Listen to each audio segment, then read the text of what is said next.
Okay, we are live. Well, we're not live actually. You're going to be watching this after the fact. So I want to welcome my friend Jake. Jake and I actually connected through my YouTube channel. He's done a lot of travel, and he's recently gotten back to the U.S. to try to continue to level up his programming skills. And I thought it'd be valuable to have a discussion and discuss his experience, also like the reentry process. I'm looking at possibly having to do that myself in the coming weeks. And so I thought it would just be valuable to cover that because, some people, they just don't know what that looks like. They don't know what that's going to be like. And so we should discuss it. So, Jake, if you could go ahead and introduce yourself. Sure. Thanks for inviting me, Alex. I've been following Alex's channel for some time now, before he's gotten as big as he is now. But I am Jake. I am from the US, grew up in the Midwest. I'm 37 years old. I have a background in actually English lit. I have a master's in composition and rhetoric and 6 years of wildland firefighting experience. So it seems like there's a contrast there, but I've been doing a lot of different things with my life. And during my off time, during my seasonal firefighting work, I would come to Asia and start traveling. And that's kind of how I got interested in this lifestyle. Very cool, Jake. And yeah, you've had such a variety of experiences in your life. Um, there's a lot of contrast there. It's like a high contrast Yeah. lifestyle, right? Yes. And I just think that's so interesting. So what got you interested in Asia, and what was your first trip to Asia like, and then kind of briefly, and then what was your more recent trip like? So I just thought I wanted to do something radically different. And I went to Asia for the first time in 2014. I went to China, and that was quite overwhelming. I hadn't even been to Europe at that point. I was pre smartphones, pre translator apps. So I remember taking photos of the Lonely Planet and like showing it to my taxi driver to get around. So that was definitely one of the more extreme traveling experiences I've ever had. But to answer your question, like what got me interested, I think it was just a genuine curiosity and something that was considered to be the polar opposite of everything I had known. And I'm a big fan of like trial and error sometimes. You gotta just jump into it and learn the hard way, and that was one of those experiences where I just, like, jumped into the deep end. There were no baby steps involved, and, I think unfortunately I associated Asia with that Chinese experience, so I kind of was afraid of Asia for some years after that, and it wasn't until I got into fire and I started working alongside a lot of guys who had spent time in Southeast Asia. They're like, "No, dude, you need to give it a real shot and go to a more like I guess beginner friendly type of country like Thailand." And so I spent an entire summer getting an earful from this one coworker that's like, "You need to go here, you need to go here," and he sent me a whole Google document with all of his recommendations. And so I went and I just had the time of my life. And and then it flipped the script, man. Like I just saved all of those recommendations and just already started planning for my trip the following year. And so that's kind of what my fire jobs turned into after a while. Like while I was passionate about the work, it turned into a means to make money just to go back to Asia. So That that's That reminds me a lot of I'm a subscriber to a channel called Captain Trucker, and he and I have done a little bit of a collaboration. And he's very similar to you in that regard, in that he'll drive for an extended period of time, he'll save up his money, he'll go and spend a big chunk of time in Asia because there's limited career options that have that much flexibility as far as being able to work for X amount of time and then getting off a big chunk of time. Because I can't speak for other people, but it's a lot. It's a pretty big lift to go to Asia to just go for a week, right? I mean, I don't blame people for doing that. I know people have finite vacation time, but it's so nice to get that immersion when you go for a month or longer than that. I think months a good kind of starting point, because you fully adjust to the time zone, you adjust to the local bacteria as far as just like diet goes. You have a chance to like slow down a little bit, which sometimes I think when we're on vacation from a corporate job, we can't really fully slow down. I remember when I did some travel when I was working a corporate job, it's like, yeah, okay, this was fun, but I'm thinking the whole time I'm going back to the grind. So yeah, very, very interesting that um, you've had this kind of variety of experiences. Could you speak to your more recent trip? Because actually, this is when we were able to meet in person, which is super cool. I know you visited a few countries. Could you talk about that and what that experience was like for you? Yeah, sure. So in total, I was traveling for 6 months, and I started my trip in Taiwan. So the front and the back end of my 6 month journey were more travel intensive. But speaking to the front end, I landed in Taipei, and I actually connected with a friend via Facebook that I had no prior knowledge of, and had a really positive experience getting to know them. And they showed me around the city for, excuse me, sorry, I have a little cold, for about 5 or 6 days. And then I was able to connect with some other people that I'd known from a mutual friend that I met in Chiang Mai the year prior. So that was in Kaohsiung and Taichung and Tainan.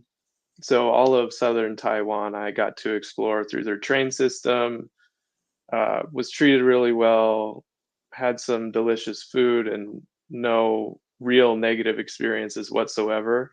And then after 2 weeks there, I flew back to Thailand, and it had been almost exactly a year since I had left Thailand the previous time.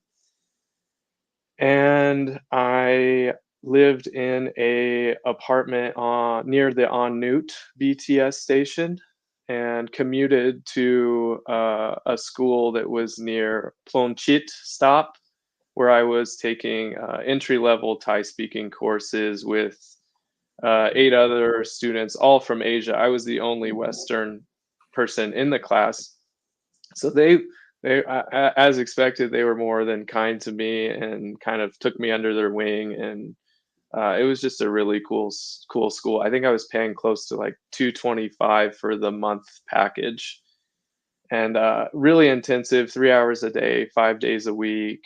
Uh, Loved my teacher, Crew Tipsuda. Shout out, if she's watching this. But and then so after that month, I decided that the city wasn't quite my vibe. I was ready to switch it up. Flew to Kopayam for a week during Songkran. Uh, s- Loved that place, and from there moved to Koh Samui for another month. So I was in Bang Rak Beach area for that month, and that was okay. I don't know that I would go back and spend that amount of time. It felt really, um, I don't know. I guess over touristified, whatever the word is. I I would do it in a shorter trip next time. But so that was whenever I started researching more about Vietnam and Da Nang. At that point, I was only interested in one thing, which was improving my coding skills and marketing myself. And I was like, where can I go to live a budget lifestyle and learn more? So I went to Da Nang and spent 2 months there, where I met with you, and had a really positive experience throughout my time there. I made one YouTube video about it that I think I talk a lot about my experience there. And then from there, I went back to Thailand and spent a few weeks, and then closed out my trip in Japan. So I think That sounds like a total, wild journey. it was great, man. It was so good, like in many ways. out of the places that you've been, is there one country, and you could even specify city within a country, that if you were talking to somebody who's never been to Asia in general, maybe never even left the United States, or maybe never left Australia, which of those countries do you think is the most beginner friendly? And yeah, just if you could speak on that. Yeah, in my experience, I would say Thailand with a fair amount of certainty, just based on the Western amenities and how kind the people are, and the focus on serving and taking care of you. I think that they're approachable and they're willing to kind of help you navigate things, and especially the younger groups of people speak a fair amount of English. So I think if you can get by with a certain level of initial discomfort and you have some sense of adventurousness, you can make it work, especially with all the translation apps and whatnot now. I did forget to mention that I went from Saigon through Cambodia back into Thailand. So Cambodia was another country that I got to experience. But I think Cambodia might be like the next step up. If you're looking for like a little bit calmer waters. I mean, I hate to say that about Thailand. There's some chaotic components to it, but um, if you do your research and you show up with a good attitude, I think you can have a good time. Yeah, I definitely agree. I mean, the energy in Thailand is eclectic and very fast paced, and I love Thailand, but I can appreciate that sometimes we may find that some places have a little bit slower pace. Maybe for some people, they want something with a faster pace. Yeah, I've spent more time in Thailand than any other country, so have a lot of love for Thailand. But yeah, I mean, it's nice to get a variety. I feel like the experiences you've had in Taiwan, you've been to Cambodia, you've been to Vietnam. You're able to compare and contrast these different countries and get us, and also you've been to Japan. What you like about each one and what you're not as preferential to, and then decide like, okay, this is what I've done. This is what I haven't done. What do I want to try to add to the mix next time? So I think that's such a good way to look at it. And I'm a big proponent of the discovery trip, not necessarily committing. Okay, I read about this one country. I'm going to go there and I'm done. But get a taste of this, like almost like a buffet. Southeast Asia, there's so many cool places to see that you kind of. I think a lot of people would benefit from trying this and trying that. Even within Thailand, try the big city, try the small city, try a lot of different things, and you'll get a stronger sense of what you like and don't like. Um, and yeah, yeah, I think that's just such a great variety that you've gotten to experience on your trip. Um, Now, kind of moving on from there, and this, I know it could be, I don't know if I'd say a difficult subject, but it could be a little bit stressful. Um, you recently returned back to the US. I'm looking at having to do the same soon. And we had a little bit of a conversation about culture shock. What kind of culture shock did you notice coming from you departed from Japan to arriving in California? Yeah, so I keep describing it as mild culture shock, but it is significant, and I suppose there's like an intuitive feeling of culture shock where you just experience it like energetically, or you just, from the way the people behave, the pace of life, the pace of walking, the expectation that things need to be done in a quicker manner, which is a little unsettling after you kind of acclimate to the more calm approach of Southeast Asia. That combined with just small little twinges of like, oh, that's annoying that I just paid $100 to fill up my truck with gas.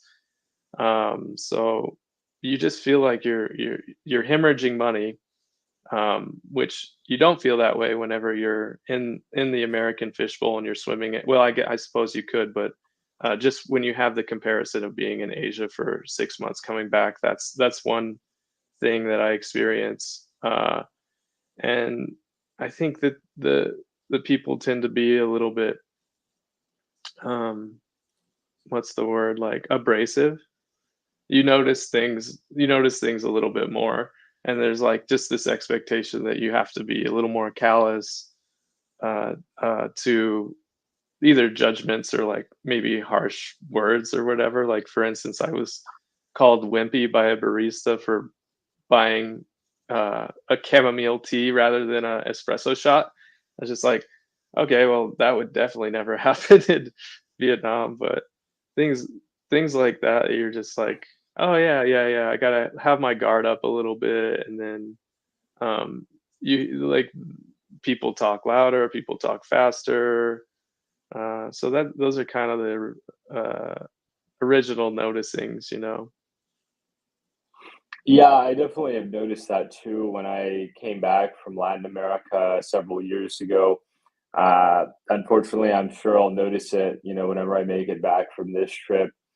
Um, I don't know, it's just you don't notice when you're there, right? And if you haven't been outside the country, you don't really think about it. One of my close friends is actually visiting Thailand for the first time right now. He had never been outside of the US, and he's noticing a lot of what you're talking about Hmm. as far as comparing Thailand to back home, where he's like, man, people here are just like so nice and so friendly and really chill.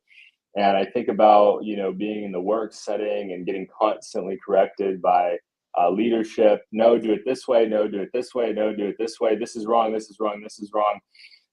And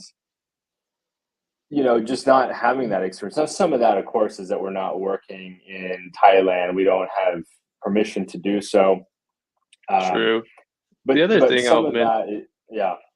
sorry, the other thing I'll mention is Oh, just go for that it. this, it feels like there's like a subtle competitiveness just to everything. Like in maybe it's like basic conversation, or you're interacting with strangers talking about like some kind of sports team, and then they're almost like wanting to like up the ante, or like show that they know a little bit more about that team, or it's just things that you don't ever deal with in Southeast Asia. You feel like in the US, people are more status conscious, Yeah, on average compared yes, to your experiences in Southeast Asia. for sure. Yeah. Yeah, I definitely have noticed that myself, just in conversations sometimes with people back home, where, they want to turn the conversation into competition. It's like, what are we, Yeah. there is no competition. Like, I Yeah. don't, What's I happening? find this, yeah, what's happening? Like, I find this a lot. You talk about how you're in California. I'll talk to people in my home state. Oh, but our home state's better. It's not a competition, right? They're so different from one another, that they're in two very different worlds. I mean, um, yeah, yeah. It's just a really I think part of it is called what they call like reverse culture shock. So you have the culture shock when you go to Asia, and you're surprised at how friendly people are and how relaxed people are, and then you have the reverse when you come back and you're like, oh wow, like I didn't notice any of this stuff, and now it's just like so readily apparent to me. Um, and yeah, so I'm trying to think of what else is top of mind. Um, Well, I just speaking on what you're saying, I credit Southeast Asia with kind of helping me dissolve those parts of myself that were hyper competitive. I mean, while I think there's like positive qualities to having that ambitious part of you, I also am grateful that I got to spend time in places that showed me a different approach. So coming back, my home country looks different. Yeah, and you've talked to me about your athletic background, and when you're an athlete, you're trained to compete, right? You want to beat the other team. You want to be the faster individual. You want to be, the stronger individual. You want to be able to have perhaps just like rapid movement, that fast twitch energy, and so you're really trained to kind of think, how do I win? And then you go to Southeast Asia, and like nobody cares how fast you walk. I remember in Chiang Mai, I when I landed in Chiang Mai, I'm just walking really fast and walking, and then realizing like, why am I? why am I trying to like Yeah, outpace somebody on the sidewalk? Nobody cares, and that's a and so you do that's a notice really that competition. that's a really good point about the walking. And at first, it feels like really annoying that you're just kind of trying to get around everyone, and then you sort of, after some time, you kind of fall in line with their flow of things, and then you come back here, and it's like you're gonna get run over. Yeah, there's so many times I remember back in the States, I'd be driving along and somebody would pass me really quick and just fly by, and then we'd pull up to the same light. And it's like, come on, these lights are designed to maintain a certain flow of traffic. They're not designed to be like beaten or whatever. But yeah, people get in their heads that they've got to compete. Um, so I know we've talked somewhat about your interest to come back to Southeast Asia. You know, I I'm curious, is there anywhere in particular that you want to focus on in your next journey over here? Yeah, great question. I am particularly interested in spending more time in Japan after my short stay there this time. But I also would like to go to Philippines for the first time so that I can see what that's like. I haven't been there quite yet, so it would be an interesting experience, and hopefully get to get a flavor of what life is like there. I think it's weird, but the Philippines feels in some ways like there's less culture shock than some of the mainland countries because there's so Really? much English here. So when you land at the airport, you can talk to people in English. You walk down the street, or you get a cab in town. You're able to speak English to the driver. You're able to speak English. You go to McDonald's. Uh, you walk, or you see people wearing like NBA jerseys. Um, it's it's really interesting. Like it's different. It's certainly not like being in the US, but it's also not like you're landing in Bangkok and you see Thai characters everywhere, and you hear people speaking Thai, and like you see, you just get a strong sense you're somewhere very, very different. To me, it's almost at times like the uncanny valley, where I feel like sometimes I'm halfway in between the U.S. Southeast Asia. It is more laid back. I'm not going to discount that, but part of it is that you do have the English, and you have a lot of Americans here. So I think it's definitely valuable to check out. I don't think it's for everybody, but certainly there's some cool places here. I will mention too, like it's not as expensive as I thought it was going to be. Everybody's always warning me, "Oh, Philippines so expensive, so expensive." I believe it's pricier in Manila or Cebu, but I'm down here in Dumaguete, and I know Dumaguete is top of mind for a lot of people. It's reasonable. It's not the cheapest place in the country. It's not the cheapest place in the world, but I mean, I found it to be pretty decent value for money. Hmm. Yeah, it's been interesting, and I've really enjoyed keeping up on your videos since you've moved back there. And I'm curious how, like, are there times where you feel like you like get tricked into feeling like you're still in the US, or is it never apparent? Like, is it, you know what I'm trying to say? Occasionally, I see somebody fresh off the plane, and I can tell because they're always walking really fast. They're Uh-huh. they're always walking really fast, wherever it is. They're walking fast in the mall. They're walking fast, like on the boulevard. You can see them kind of like just the aggression in their bodies, like the kind of anxious energy. They're looking around too, like kind of. I don't know if it's just me. I feel like in the US, we're kind of stressed out. So we're trying to like look for hidden threats, like, is there somebody coming around the corner? Is there, there's a dark alley there. Is there somebody that's going to, come out of there? Like, uh, and so you see this kind of just like agitated body movement. I also have seen some foreigners just like lose, particularly like at a visa service. I'm not going to mention them, but in somebody who seemed very stressed out. I'll put it that way. And then I overheard him mention, "I just got here," and he just seemed really wound up tight. And I get it, right? I'm not going to sit here and put the gentleman down. I've been fresh off the plane too. I've been super wound up, ready to like get settled in, but also having that pent up energy, that energy that you feel like when you're, when you're just trying to stay on top of things. You got 11,000 bills and you got, 24 hours in a day and you're trying to figure out how to pay them. Um, but yeah, I've definitely noticed, that's when I get the strongest sense. Oh, wow, because I can understand them, right? Like I could, somebody who's speaking English, I can understand what they're saying. And so I can really, I don't know. I love the country. I love the Philippines Mm, overall. I think it's going to be the place for me long term.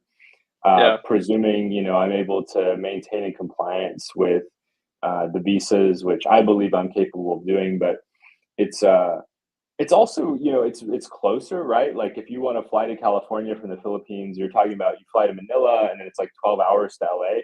So you shave off some time from like going from Thailand or Cambodia, even Vietnam or Indonesia. But yeah, anyway, I do want to dive into a little bit, and we'll go from a few more minutes here. But you've talked to me about your programming, and Mhm. I'm curious: is this something where you're interested to offer these services to people and to provide your insight? I know you've been grinding away at it, and then maybe if you could just kind of share like what you're focused on, because I think some people in the audience they might want to pick your brain, and then also somebody might be interested to bring you on board or to yeah. Yeah, I would be thrilled. I'm absolutely open to talking with anyone who has an interest in coding and talking about my experience learning. At this point, I feel proficient at designing certain types of websites. I'm in the middle of a JavaScript curriculum, and I've been hard at it for about 4 to 5 months now, spending 2, 3, sometimes 4 hours a day studying. So my first month or two was spent learning HTML, CSS, which is the common building block for building a website. And then from there, I'm getting into the more complex curriculum of JavaScript. And then my next steps will be learning React and Ember and APIs. So I'm doing my best to equip myself with the skills to make myself marketable and useful for companies. So that's why I'm here back in Tahoe, California. I have a really kind mentor who's been doing it for almost 3 decades, who's taken me under his wing and has been kind of hurting my brain a little bit with all that he knows. But it's been, I feel really fortunate and lucky to have this resource right now. And I'm trying to make the most of it. And my goal is to have a nice job here in the next 6 to 8 months, but we'll see what happens. But to give you a little bit of a timeline of how I've done it, I first started watching YouTubes. I think you and I are both YouTube scholars, and that's how I've educated myself on pretty much everything in my adult life, at least last 10 years, I guess. But I started out watching YouTube videos, and then I took some free code camp introductory classes on CSS, HTML, and JavaScript. And then I looked into this Udemy course, excuse me, and it's taught by a man named John Schmiedman, and it's a 50-hour course, highly reviewed, and I'm about halfway through that now. So I also have been making my own portfolio and showcasing my projects there. So maybe I could send my portfolio to you at some point. Yeah, I'd love to check it out, and definitely, I want to provide links to all these things in the description of this video so that anybody who's watching this, they can reach out to you and chat with you and potentially create some interesting discussion and dialogue and maybe inspire some of them too, right? I mean, I think that there's Yeah. so much opportunity for coders and programmers. Um, and I think that, I think it's just like it's something I looked into doing some years back because I felt like it was the ideal job to be a digital nomad. I'm like, how much better can you get, right? You literally, all you need is your computer and you've got your workstation. You can, if it fits in your backpack, you take that with you anywhere you want to go in the world, and you're able to be productive. Um, and so, do you foresee, and just kind of moving toward the future, and want to be mindful of your time because I know you're still like, you're putting in your time every day. Um, what kind of, how do you envision? You mentioned you want to look and have a job in the 6 to 8 month range. What do you envision as far as just like your location? You don't have to specify country, but kind of how do you envision yourself? What, let's say you, once you that first paycheck hits your bank, where do you want to be at, and how do you want to be doing? How do you want to be living? Oh man, I love thinking about that. So first off, I would be willing to take a good entry level job. I suppose anywhere, if it was a hybrid sort of situation, in order to get my bearings and gain experience, I'd be willing to remain in the U.S. or elsewhere, just to get that primary experience. But my ultimate goal is to be fully untethered to a location. So to answer your question, what that would look like for me, I would like to get all of my things out of a storage unit that I'm paying for, and then just go. So I'd have one rolling luggage, one backpack, and then I would be uh, spending 1, 2, maybe 3 months in each country, and still feeling out where I wanted to stay. I don't have like a long-term trajectory plan for one location, but I feel adaptable enough to know that if I find the place that I enjoy being, then I can make a more sustainable life for myself there. And in the meantime, if I'm making the wage that I want to make, then I'll be accruing more income to potentially make a down payment on a property back in the US to have as a residence to go back to. So that's sort of the trajectory I'm looking at, and I see myself in Asia for a long term period of time. And that's a great option where, let's say you got a down payment built up, you put it down on a property, you could rent it out, you could hire a Hmm. property manager and you could rent it out for however long you want. And then when you decide, hey, I want to go back for a while for whatever reason, in line with what your needs are, hey, I'm going to come back, I'm going to clear it out for 6 months, a year, I'm going to, catch up with people, maybe host some friends who want to come visit from out of town, wherever that may be. You really got a lot of optionality there in what you're talking about, and I think that's the best way to do it. Is like, that's what's cool. I think about Asia is it adds options. You've got the option of like, hey, I worked as a programmer for a year and I saved up X thousands of dollars, and that's going to buy me X amount of time, or Y amount of time in Southeast Asia. And then I'm going to use that time to do this. And so that's what's so beautiful to me is I think a lot of people, they think, oh, you're just traveling, you're just having a good time. No, I'm buying time to think. That's something that we talked about Hmm. that I thought was so powerful was like, it's such a luxury to be able to assess where you're at and where you want to go. And we don't have that luxury in the US all the time because we have bills and we have responsibilities and the pace is so fast. We're just trying to stay on top of stuff. We're not thinking, where am I going to be in 6 months? Where am I going to be in a year? We're just like, I need to keep my job. I need to keep, I need to. So the pace is just so fast. We're not always able to assess. Well, yeah, I think this has been a great conversation, Jake. I really appreciate you taking the time to kind of fill us in on what that's looked like, talking a little bit about the reverse culture shock. I do want to give you the final word. Do you have any final thoughts to share in the next few minutes before we wrap up for this evening and morning? Yeah, no, I just would like to say thank you, Alex, for all of the content, inviting me on, and I hope that you continue to promote what you're promoting, and you're providing a valuable service to expats and digital nomads. So I appreciate your channel, And if anyone out there is curious in what I'm doing, I have a YouTube channel as well, and it's Jacob Travels. And maybe Alex can provide a link for you. I'd be happy to have more subscribers as usual, and I'm usually very responsive if you want to comment and start a conversation. But thanks again, Alex. Really appreciate you. Absolutely. Everybody check out Jacob Travels. Reach out to Jake. He's definitely a responsive guy, really engaging, and somebody I feel very fortunate to have met through the interwebs. And so, yeah, thanks so much, everyone, for watching today. If you haven't already, subscribe to the channel down below. Comment, what do you think? What have you learned today from our discussion? This is ideally the first of many. This is the first time trying this format out. Let us know if you like the format, if you don't like the format, what we could do better.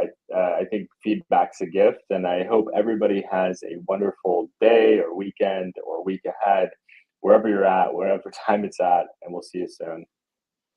Bye-bye.